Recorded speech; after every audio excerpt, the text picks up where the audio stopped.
If you're shy, you probably feel like you're the one who cares the most in all your friendships. You're the listener, the leftover friend.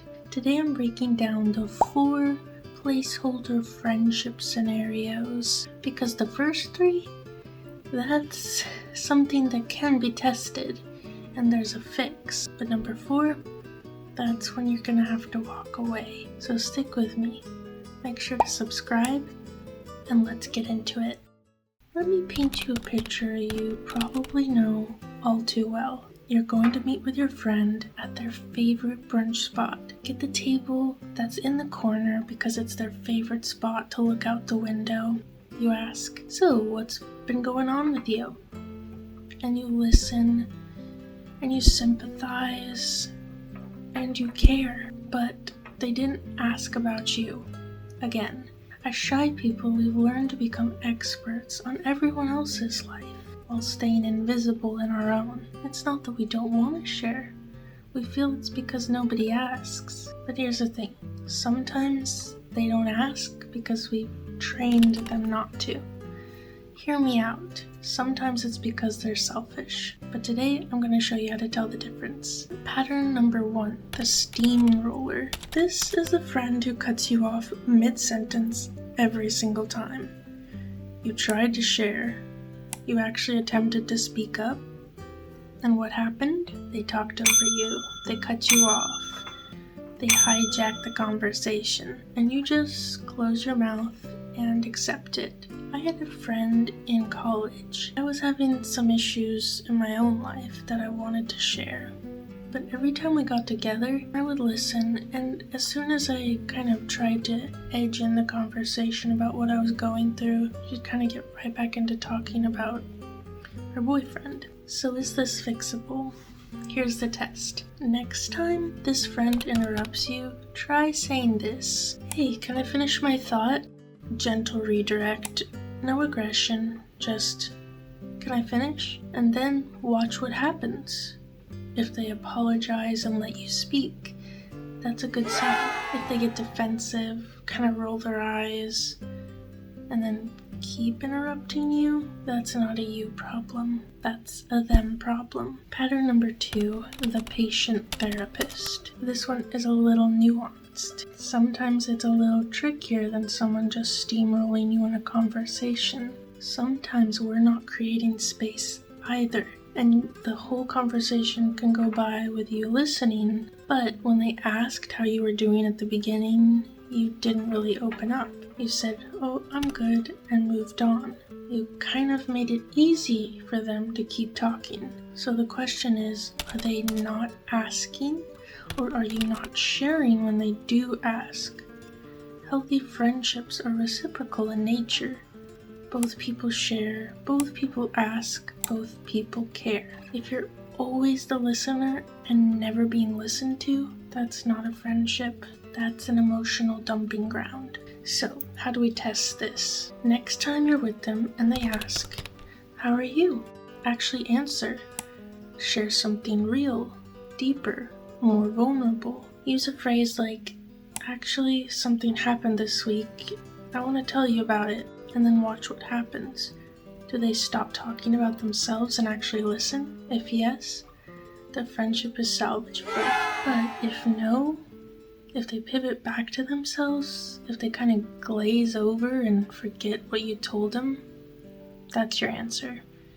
They're a taker. Pattern number 3, the shallow engager. This is when you do share something vulnerable and they're just like a ghost. They leave you on red. They leave you out in the cold without a jacket. I had this happen to me. I finally decided to try opening up. And then they just were like, "Well, I'm gonna go downstairs and get some coffee now." So here's what you can do.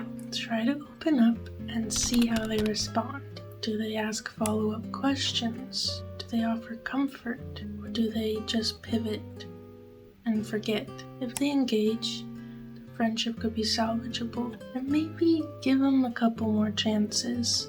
They might have a difficult time with deeper topics, and they might need some more time to show up for you in that way. But if After multiple times they don't, save your vulnerable moments for people who can actually hold space for them. Okay, here's pattern 4. This one's different because it's when you've done everything right and it still didn't work.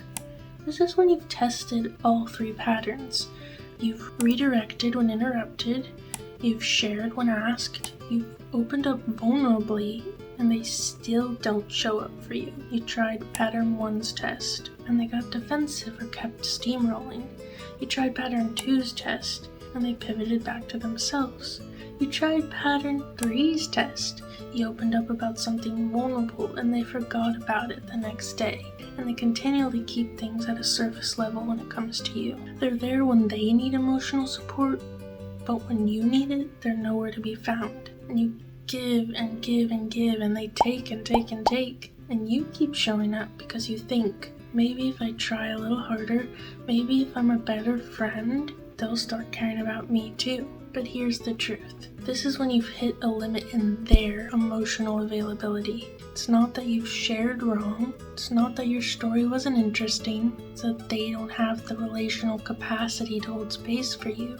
Some people are just takers. Some are emotionally unavailable. Some people only want you around when you're useful to them, even if it's on a subconscious level. And if you've done all 3 tests and they still failed each one, you can't fix it. You can only decide if you want to keep giving to something that will never give back. So here's what you do.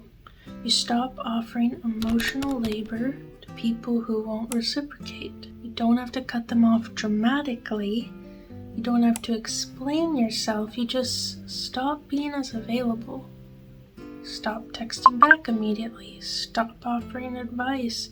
Stop showing up when they need something, and watch what happens. Sometimes these kind of people may try to make you feel guilty and emotionally manipulate you into thinking that you need to stay, but that's just the same old pattern of hurt for you again and again. You don't want to put yourself through that. So slowly phase yourself out of those friendships. So let's do a quick recap of the 4 friendship types shy people can fall into. Number 1, the steamroller. When you try to speak, do they interrupt you, cut you off, always talk over you? If yes, you can test them. Say, "Can I finish my thought?" and watch how they respond. If they apologize and change, it's salvageable. If they get defensive or keep doing it, not worth your energy. Number 2, the patient-therapist dynamic. Do they ever ask about you, or do they only talk about themselves? If they never ask, probably in this pattern, but you can test it. Share something when they do ask, or just share something when there's a pause. Watch if they engage. If they engage, it's salvageable. You can train them to make space for you. If they pivot back to themselves, they're probably just a taker. Pattern number 3, the shallow engager. This is when people keep you at an emotional surface level. When you share something vulnerable, do they engage? Do they remember? Test their emotional depth. Share something vulnerable and watch if they can hold space for it. If they don't the first time, give them a few other chances to see if they care. If not, they might just be a shallow person, and stop sharing deep things with them. Pattern number 4, the emotional hostage. This is when you've tried all the tests and they still don't show up for you. This is an emotional hostage situation. They're taking without giving. Here's your permission to walk away. Some of these patterns fall into respect versus likability. I've made a shy girl guide on that. If you can relate to this video, make sure to comment and subscribe. Let me know below if there's a topic you'd like me to cover.